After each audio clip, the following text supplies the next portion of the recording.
Maktabni bitirsang nimalar bo'ladi? Birinchi navbatda har kuni ko'radigan sinfdoshlaringni yo'qotasan. Aytgancha men sartaroshga shogird tushdim. Endi kontr kela olmayman. Koreyaga ketaman o'rtoq, bo'pti, charchama gap. Kechki payt ko'chaga chiqmay qo'yding. O'qishga tayyorlanyapman o'rtoq. Yaxshi tomoni bo'lsa hech kim ertalab uyg'otmaydi. Mana ovqat yeganda o'zingga ish top. Lekin uydagilarim meni bekor bo'lmasligimni iltimos qilishdi. Keyin oyimam skоворodka bilan iltimos qildilar. Endi to'yga pul yo'sh kerak edi.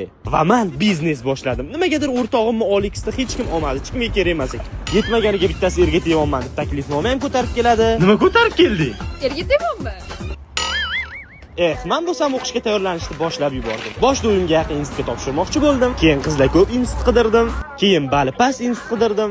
Men kelajagimga seriyozli qarashim kerak. Shuning uchun maktabdagi sevgilim Zebo topshirgan institutga topshiraman. Men unga nimaga aynan UBS deb so'rasam, UBSda 48 ta bakalavr, 14 ta magistratura yo'nalishi bor. Jumladan moliya, iqtisodiyot, IT, pedagogika, 300 ta grant o'rni bor, IELTS, TOEFL, SAT va boshqa sertifikati borlar imtihonsiz qabul qilinarkan, tushunsanmi? Shu zo'ru. AQSh va Koreyaning nufuzli universitetlari bilan hamkorlik qilishar ekan. Xullas, bittada ikkita diplom olaman, ham UBSga ham chet ellikcha olsammi? Anu Nargizmida o'tib ketgan hozir.